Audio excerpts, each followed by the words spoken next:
Ya, penjelasannya kan harus konkret. Iya. Bantahan saya, Yesus itu bukan Tuhan. Gitu. Ya, nah makanya saya mengajukan pertanyaan dulu pertama. Ya. Persamaan Yesus dengan Tuhan. Gitu. Oke, Nah, udah tadi stop. Ah. Jadi persamaannya adalah kalau di dalam perjanjian lama orang mengusir setan pakai nama Tuhan. Elia, Musa, kan selalu dikatakan aku membuat mujizat atas nama Tuhan. Aku membuat mujizat-mujizat atas nama Tuhan. Musa dan seluruh para nabi itu, bahkan Elia menurunkan api langit dan turun, membawa atas nama Tuhan.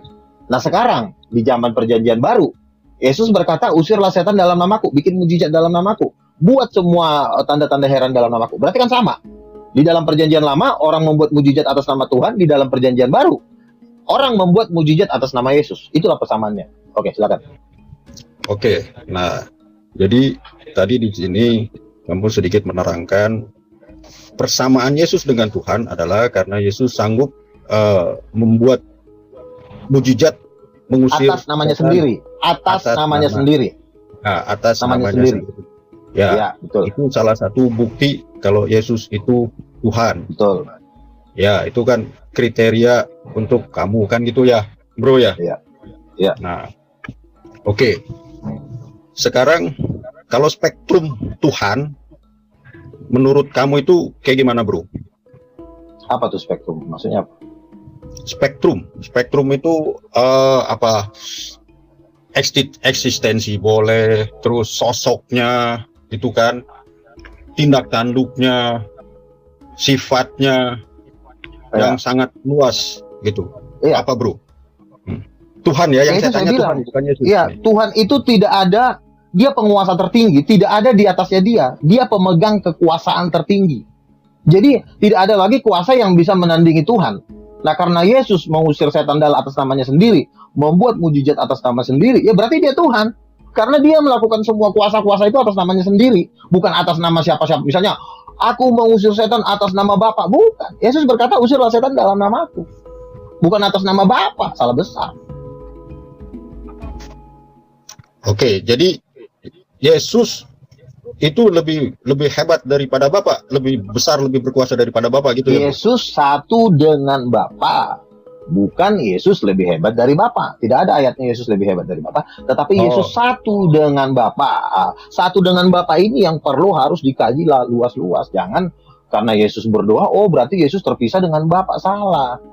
Nah, bagaimana caranya mengkaji Yesus satu dengan Bapa ini yang kalian tidak sanggup kalian mengkaji Yesus satu dengan Bapa itu maksudnya apa? Jadi karena Bapa mengutus Yesus, akhirnya Yesus terpisah dari Bapa. Karena Bapa mengutus Yesus, akhirnya Yesus bukan Bapa. Karena Bapa mengutus Yesus, ya kuasa Bapa dengan kuasa Yesus beda. Itu salah besar. Salah besar itu. Lalu gimana caranya? Itu yang perlu kamu tanyakan. Oke. Sekarang saya tanya gini, bro. Yesus, ketika Yesus di bumi, ya, Bapa ada di mana, bro? Di sorga. Ada di sorga. Yesus di bumi, Bapa di sorga. Yesus di bumi kan disebut juga firman. Ya, itu kan? Ya. Firman yang hidup, katanya kan gitu. Nah, kalau Bapa yang di sorga, itu disebut firman nggak? Bapa bukan firman. Nah, kenapa kok ada dua perbedaan pandangan? Inilah yang perlu umat Muslim pelajarin. Ya kan? Oke, kita pelajari di sini, bro. Iya, jadi gini kan, makanya kan kenapa orang Kristen itu bertahan kepada Yesus Tuhan? Karena dia mengerti konsep ini. Nah, kenapa Muslim tidak percaya kepada Yesus? Karena dia tidak mengerti konsepnya. Gitu loh, Bapa dengan Yesus, seperti Bapa itu saya kasih, bukan saya kasih contoh, Bapa itu memang pikiran ketuhanan. Yesus adalah hati dan perkataan ketuhanan. Roh Kudus adalah kuasa dan kekuatan ketuhanan. Jadi pikiran, perkataan, dan roh itu ketiganya adalah satu. Jadi Bapa itu pemikiran, otak, kepala. Firman dan hatinya Tuhan itu disebut anak.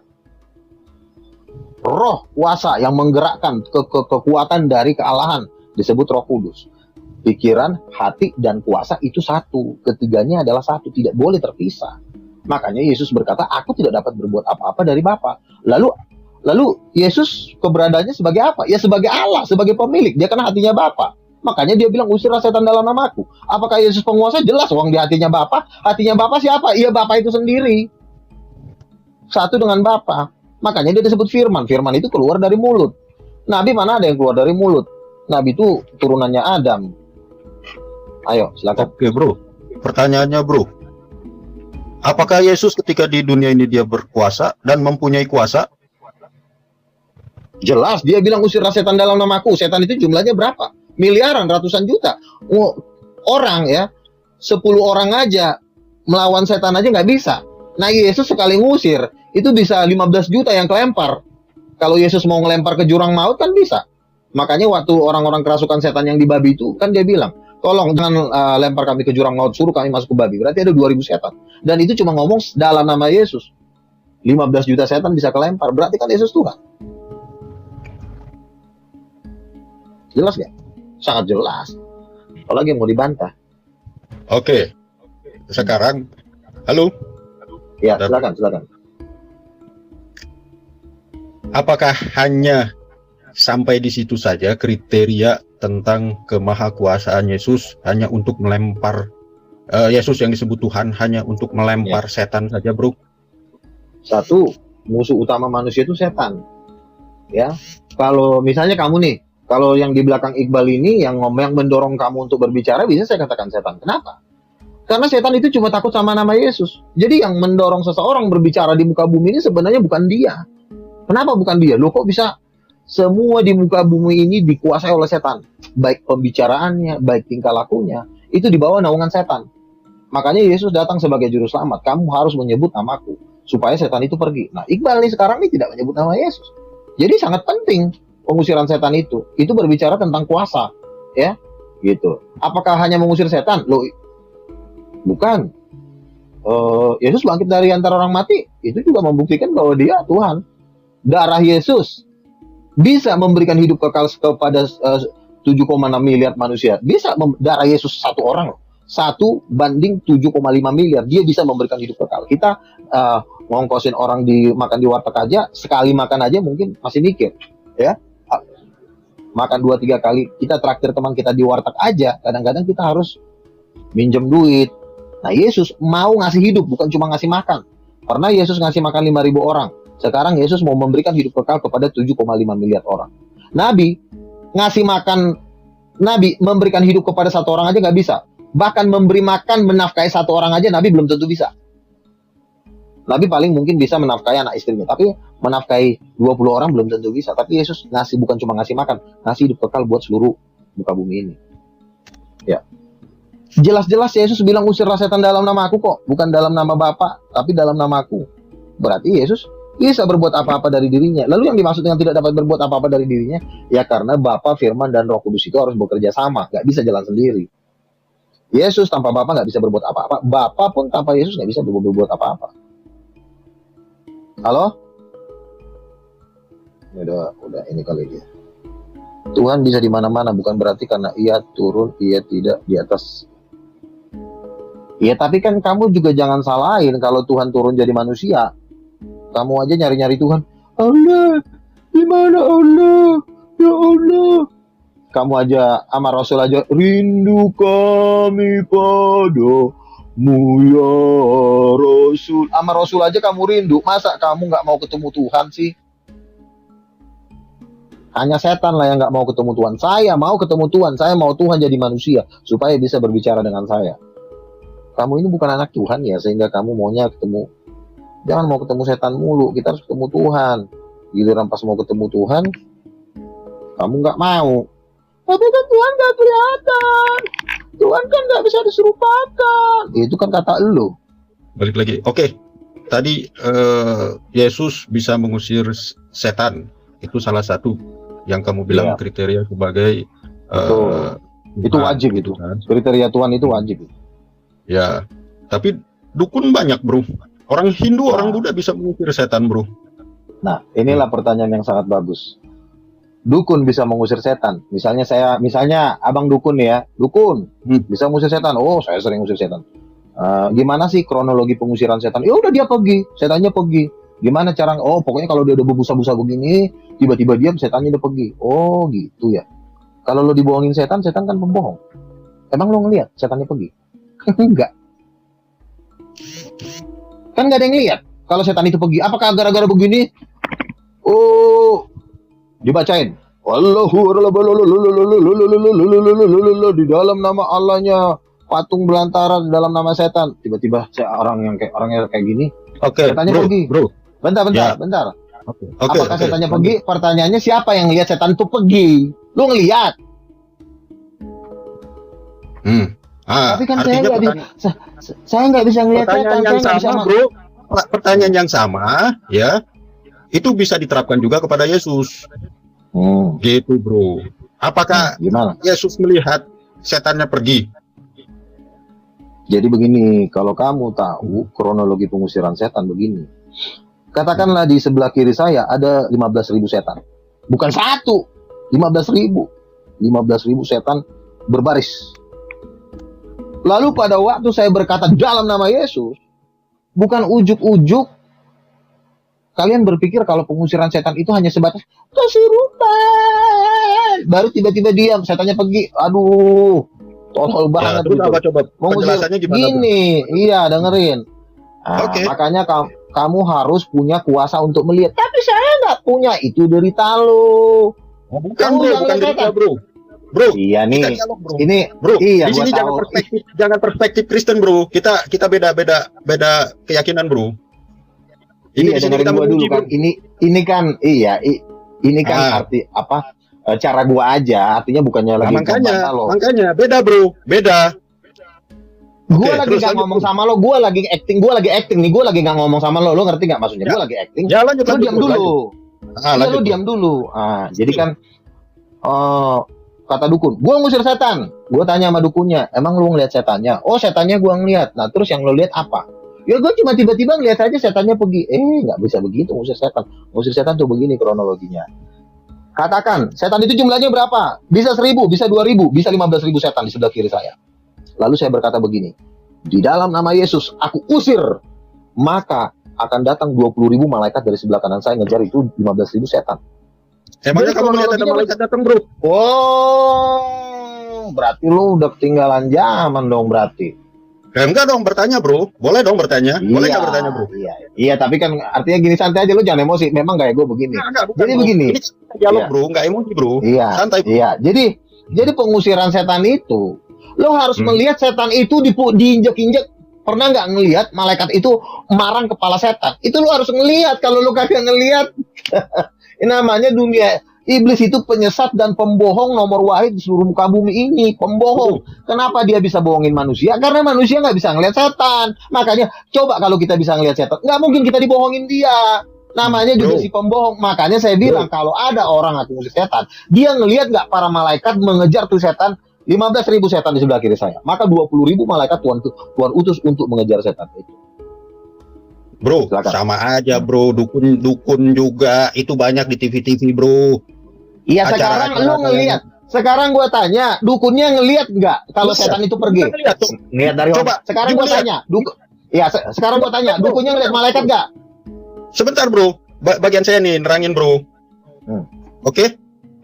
Ya. Nah, dia bilang di situ, tuh, lihat tuh, ada bentuk astral. Bla bla bla bla bla. Nih saya Udah usir. Udah belum? Sekarang sudah hilang. Begitu, bro. Udah. Jadi teman saya ini dukun, namanya Ki Prapanca, ya, dukun Blok M. Ki, sini lo Ki, gue bilang. Apa? Lo kayaknya udah, lo bilang sampai Wiranto cium tangan lo, ngeri banget lo, gue bilang. Oh iya, gue sama Cakra, gue ketemu Megawati di istana, semua beberapa, gue lagi ada kolonel yang lagi megang gue nih sekarang nih, untuk gue lagi mentorin dia. Jadi dia ini dukun ya, dia bisa bikin keris jalan, dia bisa pegang orang jatuh, dan dia sering ngelihat penjaga Taman Sambas itu tingginya 20 meter.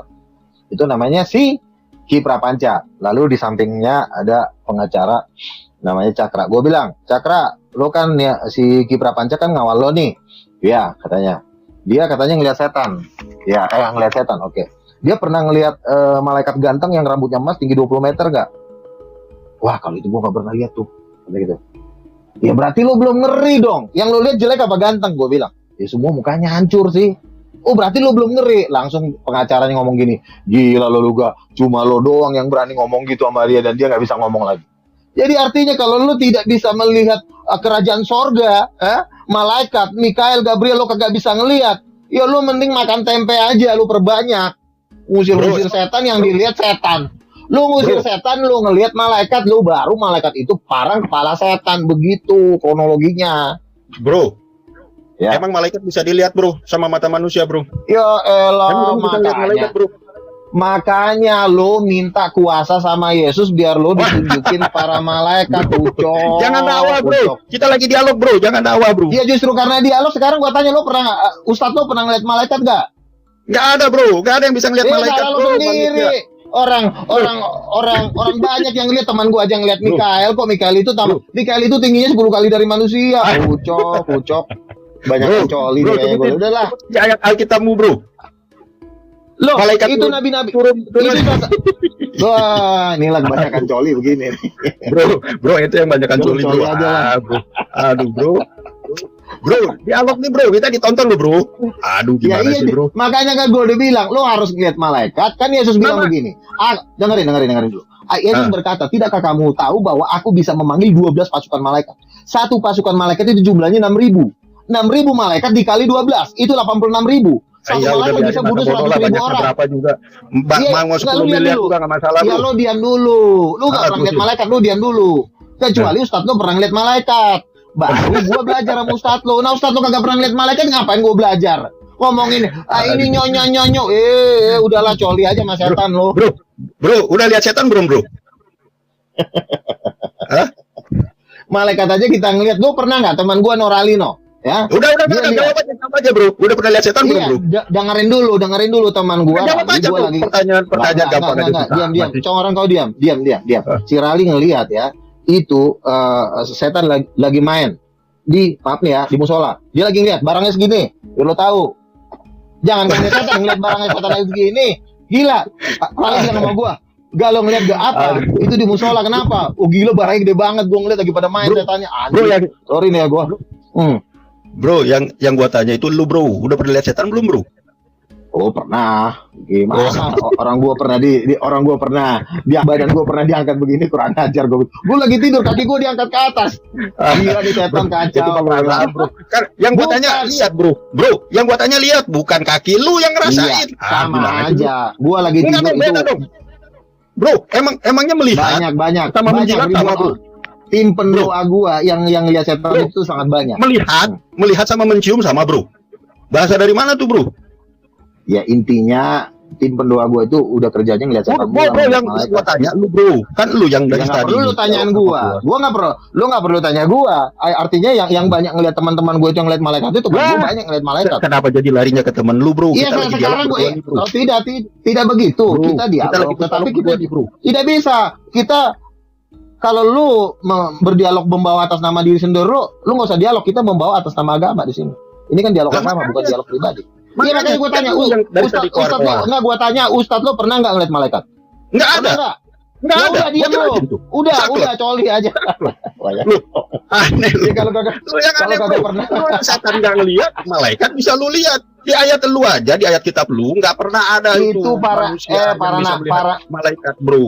Oh ngaco nih, gue bacain ya Daniel 7 ayat 10. Ini Nabi Daniel ngeliat Tuhan. Bro, sorry bro. Tenang. Kok bro? Sorry bro. Nabi Daniel itu bukan kitabnya Kristen bro. Apaan? Itu kitab Zeus bro. Siapa yang bilang? Loh, gua yang bilang barusan gua bilang. Gua yang bilang. Itu kan yang ngomong elo. Raja orang Yahudi siapa? Rajanya orang Yahudi siapa? Bosnya orang Yahudi. Raja orang. Yakub. Ini banyakan makan gorengan beginilah. Ya Yesus lah, King of Israel. Itu bos gua. Yesus bos gua. Ya ini berarti kitabnya bos gua. Gimana sih lo? Kapan Yesus jadi raja, bro? Memerintah di mana dia? Yesus berkata, "Aku ini raja Israel." Nah, iya. Bangkit dari antara orang mati. Artinya raja, bro? Lu tahu nggak artinya raja, bro? Pemegang kekuasaan. Pemegang kekuasaan. Dalam lingkup apa? Ya pertama dia jadi raja, dia berkuasa dulu. Jangan Nanti dulu, bro. Modal Bro. jual bakso Dulu. mau berkuasa nggak bisa. Bro, kosakata itu harus ditempatkan pada tempat yang sebenarnya, bro. Jangan sembarangan lu main taro-taro aja, bro. Akhirnya jadi sasar. Paham, bro? Iya, raja itu artinya pemegang kekuasaan. Kalau dia bilang pala lu Dalam putus, suatu negeri, kekuasaan dalam suatu negeri atau negara yang di situ ada rakyatnya dan ada wilayahnya. Paham, bro? dengerin ya Ucok, gini loh. Yesus itu kan pertama. Bro, udah sekarang kita yang bahas raja dulu, bro. Jangan ngawur ke sana kemari, bro. Iya, ini gue jelasin nih. Gue jelasin sama lo. Ini gue jelasin sama lo ya. Apa yang mau dijelasin? Yesus itu kan dia bilang, malaikat Gabriel kan bilang, dia akan menjadi raja atas Israel. Sebelum dia menjadi raja, dengar dulu. Sebelum dia menjadi raja Israel, tentu dia kampanye dulu dong. Dia menyatakan kuasanya dulu dong. Nggak mungkin ada orang jadi raja, tiba-tiba dia bikin kerajaan, tapi nggak ada orang yang mau percaya sama dia. Jadi dia harus. Ada nggak? Udah terlaksana belum? Jadi udah terlaksana belum? Yesus itu rajanya Israel. Kan dibilang Yesus akan datang di Bukit Zaitun, di jubahnya tertulis Raja segala raja, King of King menunggang kuda putih. Sebentar lagi dia mau datang. Untuk menjadi raja dia harus membunuh binatang dan nabi palsu supaya dia bertata di Yerusalem. Jadi sebelum dia dengerin dulu, dia harus kudu bunuh binatang dulu sama nabi palsu itu, biar jangan binatang dan nabi palsu itu ngerecokin. Udah belum? Kuasanya sudah dinyatakan, dia bangkit dari antara orang mati. Jangan lari-lari, bro. Jangan lari-lari, bro. Udah belum? Lu kalau gua lagi ngejelasin, lu jangan nanya mulu, bro. Enggak dong. Harus diperdalam, bro. Ini kan diuji, bro. Iya, gua aja kan dengerin ya. Yesus itu kan berkata, aku nanti akan datang di Yerusalem sebagai raja. Kapan? Bukan sekarang.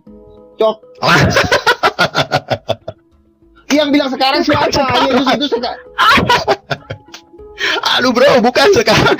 Lu itu yang bilang bukan sekarang. Memang Yesus bilangnya kapan? Kapan bilangnya? Kan nanti. Makanya gua tanya itu. Itu tanya gua. Iya kan. Yesus kan akan datang menunggang kuda putih, di jubahnya tertulis Raja segala raja. Ya, kapan? Sebelum dia ya sebentar lagi dia udah mau datang. Tunggu aja bentar lagi. Lu kan belum jadi raja. Yesus bukan raja Israel. Paham gak lu? Dengerin dulu, Ucok. Dengar dulu. Kita ini kan dihakimi kan menurut perkataan Yesus. Yesus kan bilang, gua nanti akan datang sebagai raja. Lu percaya nggak dia akan datang sebagai raja? Enggak, gua nggak percaya. Ya udah, lu nggak percaya berarti lu termasuk turunan binatang dan nabi palsu itu yang di Wahyu 19. Yesus berkata, itu kan binatang dan persepsi lu. Itu kan persepsi lu.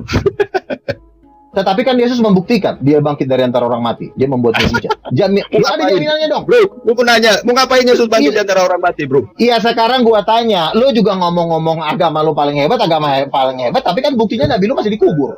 Loh, dia jelas manusia, bro, dia seorang manusia. Iya, kalau manusia jangan ngomong. Kalau manusia jangan bikin kerajaan. Iya dong. Nah, lu manusia mati ngapain lu bikin kerajaan, Ucok? Coba ngapain lo? Emang kapan gue bilang? Kerajaan, bro? Kan lu bilang, nabi lu kan manusia mati. Kalau mati, nabi udah manusia, udah mati. Jangan ngomong, diem. Jangan banyak kan ngomong. Ntar ditikam sama Yesus. Jahat amat Yesus, bro. Bro, ya iyalah, udah manusia mati, mau jadi raja lagi. Lo kalau mau jadi raja bangkit dulu, karena yang lu pimpin ini manusia hidup, bukan manusia mati. Kecuali lu mau jadi raja di alam kubur nggak apa-apa. Nah sekarang kan Muhammad udah mati. Kalau dia mati, jangan ngomong. Kita ini orang hidup. Kita nggak mau ngajakin orang meninggal yang udah ngomong, ngaco lo. Aduh, bro. Oke. Bro. Kayaknya ada yang mau masuk nih, bro. Bukannya ngawur, ngaco lo. Maka yang pertama itu harus berdiam diri. Sebab kamu semua boleh bernubuat seorang demi seorang, sehingga kamu semua dapat belajar dan beroleh kekuatan karunia Nabi takluk kepada nabi-nabi. Karunia Nabi secara khusus adalah karunia bernubuat, di mana Tuhan menyatakan pewahyuan mengenai masa depan dengan tujuan apa yang akan terjadi supaya disampaikan kepada umat Allah untuk menjadi peringatan dan supaya umat Allah bisa mempersiapkan diri. Itu loh, beda konteks. Saya coba tanggapi Pak. Saya coba tanggapi Pak. Oke. Saya coba tanggapi. Silakan Bapak. Jadi Saya coba tanggapi. Iya, Kang. dengan yang disebutkan Nabi itu Iya. beda. Aduh, kapan mau bicaranya nih? Iya. Oke, silakan. Saya coba tanggapi Bapak ya. Saya mau bertanya sama Bapak. Nabi itu apa? Rasul itu apa, Pak? Ya Nabi dengan Nyampe Rasul firman sama. Tuhan. Nabi dengan Rasul sama. Sama. Beda. Sama. Sama dalam Sama, Pak, ya. baru sama. Pekerjaannya apa? Udah sama Pak ya. Bentar dulu Pak Luga. Ya, oke, silakan. Kita kan hanya Silakan. saya coba mengiringi dia. Bapak kita ini Ya. supaya jangan terlalu banyak berasumsi apa. Saya main yang ya ibaratnya Duh, gini. saya ada asumsi Pak, saya pakai Alkitab. Bapak pakai Tunggu dulu Bapak tadi Pak. pakai Alkitab enggak? Bapak sekarang pakai ayat Alkitab enggak? Sabar dulu. Enggak, Bapak pakai ayat Iya. Bapak yang asumsi gitu loh. Bapak Saya pakai ayat Pak, 1 saya Korintus. lagi di Jelas. Pak, saya pakai HP, saya di StreamYard nggak bisa keluar. Udah, kalau Enggak, saya sekarang keluar Bapak pakai bisa asumsi masuk. gitu. Mana ayatnya gitu loh. Dengar dulu Pak, makanya tadi saya bertanya, kalau mau saya katakan Nabi itu berapa banyak Pak di Alkitab dari Perjanjian Baru sampai dari Perjanjian Lama sampai Perjanjian Baru. Kalau ketemu Rasul baru di Perjanjian Baru Pak. Berapa banyak ayatnya Pak? Ya, Bapak dengarkan dulu Pak. Jangan kayak Aditya tadi Pak. Bukan. Bapak jangan asumsi. Dengar dulu. Mana ayat Alkitabnya, gitu. Dengar dulu. Halo. Dengar Kapan dulu. ngomongnya nih? Silakan. Gantian ya Pak ya. Paulus itu saya tadi bertanya kepada Bapak. Nabi itu apa? Rasul itu apa? Bapak katakan sama aja kan? Pengertian sederhana Pak. Saya nggak mau main terlalu dalam Pak. Main pinggir-pinggir aja Pak. Yang mudah dipahami. Dulu namanya Saulus. Setelah menerima Yesus, mendapat ilham, mendapat wahyu, dan menjadi pioner. Dia menjadi Paulus. Itu rasul apa nabi Pak? Udah Bapak renungkan itu Pak dulu Pak. Nggak usah dalam-dalam kali Pak. Mantap. Alkitab itu mencatat dengan Mana sederhana Pak. ayatnya gitu loh. Jangan asumsi. Tolol, aku di luar Pak. Saya nggak bisa buka Ya, kamu Saya tolol keluar juga nanti. gitu loh. Boleh aku jawab nih, Bang Luga? Gitu loh. Kalau pakai asumsi Pak. akan juga pakai asumsi gitu loh. Pak Luga, Bapak kan buka Alkitab kan? Kalau dibuka Ada. saat Coba, Paulus mendapat penglihatan kepada Yesus, dia menjadi buta. Kisah para rasul itu. Kisah Bisa para rasul para berapa? rasul. Ini bapak ini bebal ini, kena dogma nggak ngerti saya dogma apa ini. Belajar teologi di mana Pak? Kayaknya orang teknik Pak, Kamu nggak yang pernah benar belajar itu. teologi. Ayat itu aja kamu udah. Ya tadi tidak ada. Saya tadi sudah Bapak satu bebal, Korintus. Bapak bebal, Anda bebal. Anda ini kalau bisa saya katakan maaf dengan segala hormat, maaf, Anda ini masih mengikuti ajaran orang-orang Farisi dan ahli-ahli Taurat serta orang Saduki. Kamu menghakimi kamu. Saya tidak menghakimi, saya sudah mengatakan maaf.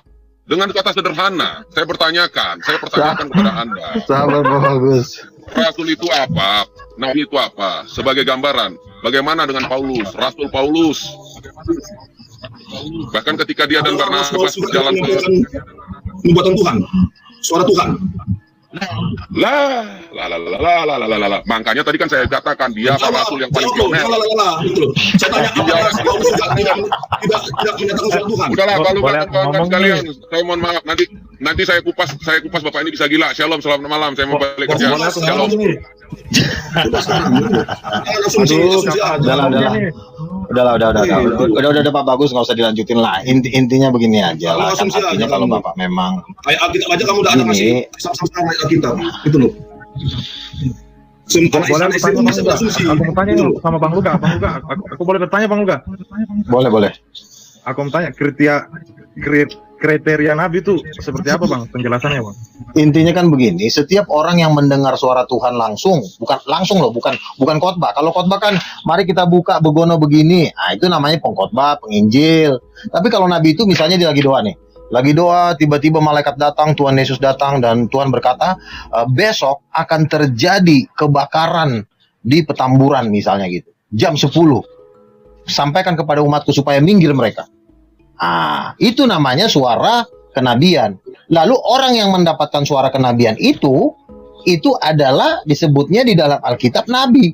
Kalau suara kenabian kan saya tanya tadi kepada Pak Bagus, orang yang mendapatkan suara nabi itu panggilannya apa? Dia bilang penginjil. Kok jadi penginjil? Ya orang yang mendapatkan suara kenabian itu adalah nabi. Begini bentar ya. Sudah banyak orang dibawa ke sorga seperti Conam, seperti Mary Catherine Baxter, Angelica Zembrano. Pada waktu mereka ngobrol dengan Tuhan, Tuhan mengatakan kepada mereka, anakku, putriku, engkau adalah nabi akhir zaman. Lalu di bukunya siapa ya? Di bukunya Rick Joyner. Itu adalah penulis profetik internasional yang bukunya udah referensi seluruh dunia para pendeta. Di dalam buku Rick Joyner mengatakan, Tuhan berfirman kepada Rick Joyner, aku sedang membangkitkan nabi-nabiku di akhir zaman. Aku sedang membangkitkan nabi-nabiku di akhir zaman. Dia tidak berkata, aku sedang membangkitkan karunia-karunia nabi. Kalau karunia nabi itu seperti ini tuh maksudnya. Misalnya jubahnya Yeremia, jubahnya Elia akan diberikan kepada saya. Itu namanya karunia nabi, karunia roh dan kuasa Elia. Itulah yang disebut karunia nabi. Tetapi orang yang mendapatkan itu tetap disebutnya nabi. Kalau bukan nabi apalagi? Gitu. Kalau ini lah, aku mau nanya. Saya bacakan. Ini saya bacakan ayat Alkitab. Ini saya ada dalil itu. Efesus 4 ayat 11. Oke, ada 5 jawatan situ. Ya. Oke, 5 karunia situ.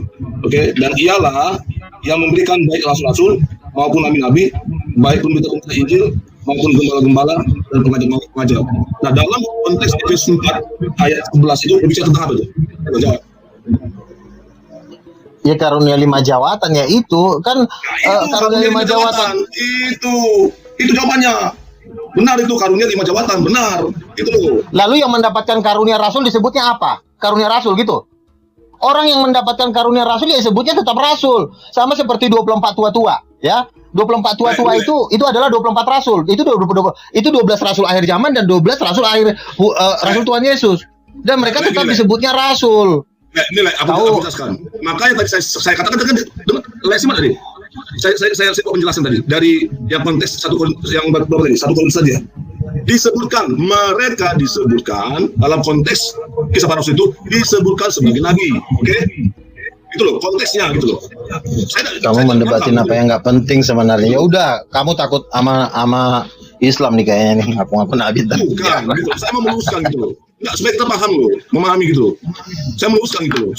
Karena saya ada dalilnya. Ya udah, kamu sekarang kamu komplain deh sama gini aja daripada kamu komplain ke saya, kamu komplain sama pendeta-pendeta yang di World Prayer Assembly. Kamu komplain, coba jangan kamu komplain ke saya. Kamu itu aja kamu debatin. Ngapain lo debatin saya? Gini, saya pun sementara pun kamu pun masih numpang di GBI, itu gerejanya pendeta Niko yang dimana mereka bilang-bilang nabi. Kenapa nggak kamu pindah gereja aja?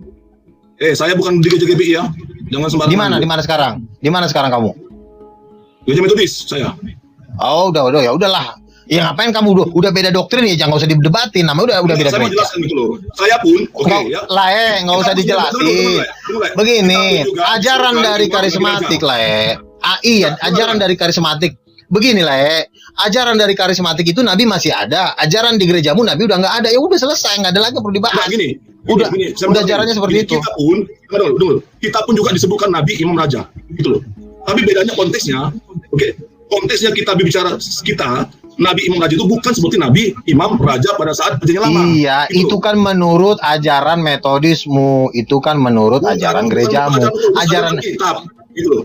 Iya, tapi kan kamu kan berada di metodis. Coba kalau kau ngomong kayak gitu di GBI, diusir kau. Saya lepaskan doktrin saya itu. Saya baca. Iya, kalau Bapak ngomong kayak gitu misalnya di konferensi-konferensi GBI, Bapak bisa diusir. Jatuhnya kayak begini. Makanya Bapak bergereja di metodis itu udah benar. Yang bisa terima Bapak yang ada karunia nabi. Kalau di karismatik itu mereka yang bilang nabi, bukan saya. Ya lu ributnya sama mereka aja. Lu ribut sama karismatik yang iya, Bapak ributnya langsung ke sana aja. Bapak langsung ributnya ke sana. Makanya saya katakan tadi, saya pun juga bisa menyebutkan saya ini nabi, imam, raja, gitu loh. Paham enggak? Saya pun bisa menyebutkan saya ini nabi, imam, raja. Tapi konteksnya nabi, imam, raja. Ya udah. Oke. Lama gitu loh. Saya tanya sama Bapak ya. Saya tanya. Jangan salah paham gitu loh. Dengerin ya. Conam seorang nabi yang ngomong dia nabi adalah Yesus. Nah sekarang saya tanya, percaya nggak kamu waktu Yesus ngomong ke Conam bahwa Conam adalah nabi? Dia udah 17 kali ke surga. Percaya nggak? Harus diuji. Percaya? Firman Tuhan katakan. Nah, berarti kau nggak percaya. Ya udah. Iya, intinya kau nggak percaya. Kalau kau nggak percaya dengan Conam, ya udah tidur aja. Orang nggak percaya kok. Percaya nggak? Enggak, ya udah. segala sesuatu Jangan bukan masalah percaya firman Tuhan berkata, jikalau ia katakan ya, iya nguji, iya intinya kan kau nggak percaya, makanya kau nguji-nguji. Kalau saya percaya, kau nggak percaya. Dia udah 17 kali dibawa ke surga. Loh, dia punya kesaksian 17 kali dibawa ke surga. Yang dibawa ke surga juga bukan cuma dia, Mary Catherine Baxter, Angelica Zambrano, semua Tuhan bilang mereka nabi. Nah sekarang kau, hah? Dia pernah nggak bernubuat dan nubuat itu terjadi? Terjadi nubuatannya semuanya, nggak ada yang nggak terjadi. Contoh orang udah 17 kali dibawa ke surga gimana? Bukan, Dia aja bukan cuma dan terjadi itu. Kalau gini kan, Makanya kalau kok- dia bernubuat, kalau dia bernubuat dan itu terjadi, dan dia memiliki karunia nabi, gitu. Ya udahlah, Tapi ya kalau udahlah. dia bernubuat dan nubuatan itu tidak pernah terjadi, berarti dia bukan nabi. Bapak nggak usah ngajarin kayak gitu sama saya. Bapak, saya pernah bernubuat terjadi loh. Saya bilang sama si Evi, kamu akan dibawa ke surga. Dia agama Islam. Dia dibawa ke surga dan dia masuk Kristen. Terjadi kok. Sering saya begitu. Jadi jangan sembarang ngomong. Ah, gimana? Bukan nubuatannya. Saya bilang sama Evi, kamu akan dibawa ke surga. Bohong katanya. Setengah tahun kemudian dia datangin saya, Bang Luga, saya udah masuk Kristen. Kenapa? Saya dibawa ke surga. Lagian Bang Luga sih bilang saya ke surga. Saya dibawa ke surga beneran. Saya ketemu orang berjubah api. Yang berjubah api ngomong gini sama saya, aku adalah Tuhanmu. Ternyata Tuhan Yesus. Terjadi? Jangan sembarangan. Emang lo kira nggak terjadi lah? Ada saksi? Pak Bagus, itu kan ajaran aja. Nanya saksi lagi, lu cari aja ke sono pusing. Cari aja sendiri, Pak. Ya udah lu cari deh, gua aja nomor HP-nya gua udah ketemu lagi, lu cari aja di Blok M. Kalau sama sesama kita aja kita nggak percaya, gimana kita mau percaya sama Islam? Ya udahlah, ikut aja rombongan ini Interpol aja lah, gabung di Interpol aja. Saya gini ya, saya gini, mohon maaf saya. Karunia Nabi itu, Pak, nama pekerjaan. Orang yang melakukan Ujilah setiap roh itu, pekerjaan itu disebut karena Tuhan Nabi. sendiri sudah membuatkan ya bahwa setelah dia itu akan banyak pengajar palsu. Ya, Iya guru-guru terserah palsu, lah Pak, ilmu palsu kita ya. mau guru Jadi, palsu saya- juga nggak apa-apa. Yang penting kita udah dibawa ke sorga, udah dibawa ke neraka, nggak apa-apa lah. Mau dikatain guru palsu juga nggak apa-apa kok. Bapak Saya nggak kan? percaya juga kan nggak jadi masalah juga, Pak. Ya nggak jadi masalah juga. Makanya saya dari dulu sama Pak Bagus ini curiga. Dia ngaku orang GBI, sekarang dia ngaku orang metodis. Pantasan roh itu yang ada, itu harus baptis Islam. Tanya sama teman-teman, aku udah pernah bilang aku GBI ya dari awal. Tanya sama teman-teman. Oh, metodis Tidak ya? pernah aku Iya. awal GBI, tidak pernah. Gitu. Tanya Pak sama Bagus, teman-teman. kalau kita satu roh, Pak Bagus itu nggak akan mungkin melawan, ya kan? Karena saya pun kan tidak menyerang Anda. Saya di sini menyerang Muslim. Saya di sini tidak menyerang siapapun. Tapi Pak Bagus menyatakan tiba-tiba yang kayak gitu-gitu. Ngapain coba diributin masalah karunia Nabi sama Nabi? Kenapa nggak kau bilang karunia Ucok? Jangan ada nabinya. Gini lah ya. Sekalian Gini lah ya. aja Saya karunia tidak Ucok. menyerang, oke? Enggak, dari tadi saya tidak menyerang gitu loh. Justru Bapak yang tadi yang mengatakan tolol. Banyak saksi loh. Rekam. Apa? Putar lagi. Ya udahlah, kalau lain nggak gini aja lah ya. Saya Kalau hanya lain gini, nggak percaya, Saya hanya gini, Le. Saya hanya mau memberikan pandangan. Itu aja tujuan saya. iya nggak Pandangan saya apa-apa, gitu. nggak apa-apa lah. Gitu. Bagi lain karunia Nabi Tapi saya nggak tadi- apa-apa. Tapi saya tadi Bagi- ya boleh putar ulang. Siapa yang bulan mengatakan saya tolol? Gitu loh. Saya tantang dia gitu berdebat. Gitu loh. Jangan langsung ngomong dia. Berarti lain nanti H2H aja sama dia. Iya, Gitu loh. Jangan bilang saya tolol gitu loh. Dia siapa dia rupanya gitu kan gitu. betul. Kan gitu.